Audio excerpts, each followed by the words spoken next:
Hey everyone, it's Nomad Flair here, and today we'll be looking at the Victrix Pro BFG.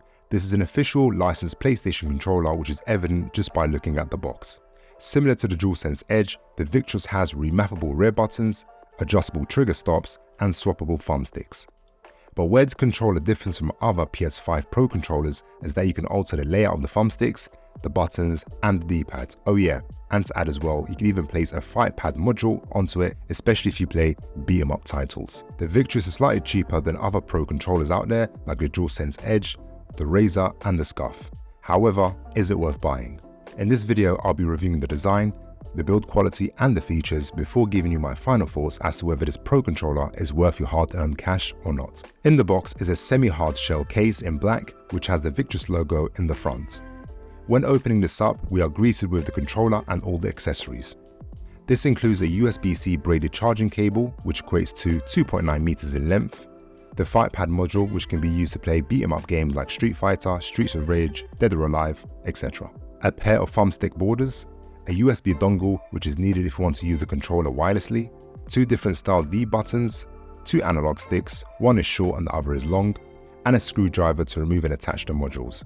So this is an overview of everything that you get in the box, which is nice. The controller has no built-in vibration, which can be a bummer for those that like playing campaign games and want to feel the full immersion when playing, whereas those that play first-person shooters like Call of Duty, they don't really care about this, as vibration might actually hinder their gameplay. Also, to add guys, there is no paper instructions manual. You just need to scan the barcode on this piece of card that's included in the box, and it will take you to the Victrix website where you can download the manual onto your device.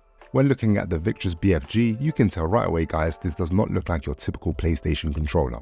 The controller has an ergonomic design when holding it in your hand, with a dual color tone. The majority of the controller is black in color with a tad bit of purple, which actually brings it to life. The controller is quite light for its size and actually feels lighter than the original DualSense. This unfortunately makes the Victrix not feel premium and gives off a third-party controller vibes. However, some actually might prefer the lightness. The body of the Victrix BFG is made out of plastic, which feels actually hollow and doesn't have that premium feel like the DualSense Edge has when holding it in your hands. As you may have noticed, there is no built-in microphone, there's only a headphone jack, and that might not be ideal for some. The Victrix branding can be found here on the side, and the logo is located at the center where the touchpad is usually located. However, this doesn't function like a touchpad. The two buttons on the left and right are your typical menu and share buttons, and they function like normal. And here is a function button which has several features which I will demonstrate in a moment. Out of the box, the controller comes in this layout, which of course a typical PlayStation user won't be used to. But the module can be taken out and returned back to its normal layout. The PlayStation button at the front works as it should do, but weirdly it doesn't switch on the PS5. I have to press the on button on the PlayStation 5, then the controller switches on. Not sure why this simple feature wasn't added. Moving on to the adjustable triggers, like the majority of the Pro controllers out there, we have the option to change the feel of the triggers from instant to normal depending on the game that you're playing. I really like the size of the triggers because they're slightly on the larger side, and that suits my hand really well. But the triggers do feel flimsy and have that plastic feel to them. The adjustable triggers have 5 levels, ranging from normal to instant. I would recommend trying each one to see which suits you and the game that you're playing. To adjust the levels, just turn these two buttons to the left or right. Now the triggers have gone from normal to instant, which is pretty much what I use when playing first-person shooters like Call of Duty and Apex. This gives me a fast response rate when aiming and firing, which is equivalent to a mouse click, rapid and sweep. To adjust the triggers so they fall between the normal and instant range, you need to do this manually by pushing the rear button in and pressing the trigger button down to where you want it to sit. This may be fiddly for the first couple of times you try it, but then eventually you'll get used to it. To add, the triggers are hypersensitive to touch, so many won't be able to handle playing at full instant, and therefore like myself, I had to tune the triggers slightly below instant just so I'm not aiming or firing when my fingers are resting on the triggers. At the back of the controller, we can find the 4 inbuilt re-mappable buttons, which can't be removed. I really like the positioning of these buttons, it feels natural in my hands and everything is so close. The purpose of having re-mappable rear buttons is to increase the rate of movement in games. For example, when playing Call of Duty, I use circle to slide and X to jump. And as you can see, in order for me to press these two buttons, I need to remove my thumb off the right analog stick, which will slow down my reaction time. And as we all know, reaction time is key in FPS games. So instead, having rear re-mappable buttons allows me to use my middle finger to slide and jump, which are already in place. So there's no need for me to remove my thumb off the analog sticks.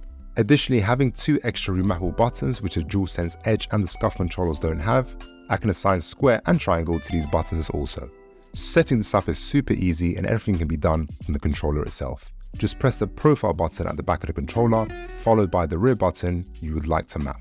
The LED light will begin to flash, then press the button on the controller that you want to be copied. Then the LED light will stop flashing, indicating that the process is complete. To clear a button, press and hold the profile button, then double tap the re-mappable button you want to clear. And that's pretty much it.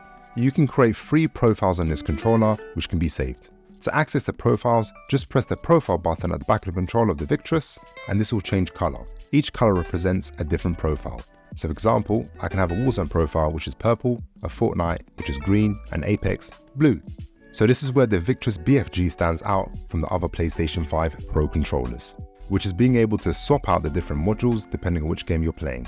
Initially, the controller comes in this layout, which most PlayStation users will find awkward to play with. So to switch it out, just use the mini screwdriver that's provided to remove the screws and flip the module.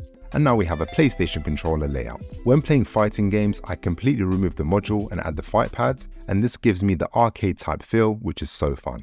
The buttons are very responsive, which is a good thing. Another thing I like about the controller is that it is compatible with the PlayStation 5, the PlayStation 4, and PC. Removing the caps off the thumbsticks is really straightforward. All you need to do is pull upwards and the caps will pop off. And then I usually attach the longer thumbstick, which helps reduce thumb fatigue. If you want to replace the D-pad with any of the extras provided, just use the same approach as the thumb caps, but make sure you lift in 2 different angles just in case they were to snap. To put them back on, just align them and push downwards until it clicks back in. So the Victrix BFG can be used wired or wirelessly. To use it wired, just plug in the charging cable into your PlayStation 5 and then into the controller. And this will allow you to operate the controller whilst charging it at the same time. However, to use the controller wirelessly is slightly different. You must use this USB dongle, which is unfortunate, considering the price of the controller. The controller does not use Bluetooth to connect to the PS5. It actually uses a 2.5 gigs of wireless connection instead. So is it worth getting the Victrix BFG controller? To be honest, I would probably say no. Instead, I would save a little more and get the DualSense Edge, which actually feels more premium and the build quality is excellent. Yes, the Victrix is a tad bit cheaper, costing around £180 or $180, whereas the DualSense Edge is around £210 or $210, which is a £30 difference. The build quality feels weak and fragile due to the plastic body and modules. Yes, it comes with a fight pad, which is unique, and if that's something that you like because you're a fan of beat-em-ups, then its controller could be worth considering. The Victrix comes with 4 rear re-mappable built-in buttons, whereas with other Pro controllers come with only 2. However, with those Pro controllers, they can remove these re-mappable buttons. With the Victrix, they can't be removed. Sadly, the Victrix lacks Bluetooth and vibration, and also an inbuilt microphone, which to be honest, I find quite shocking considering the price. So guys, before making a decision, I recommend watching my DualSense Edge video, where I reviewed the controller 5 months later to see if it's still worth buying or not. Alright, I hope you enjoyed the video everyone. I'd appreciate if you could leave a like and subscribe to the channel for more videos like this to come. Leave a comment down below telling me which PS5 controller you think is the best, and until next time everyone, take care.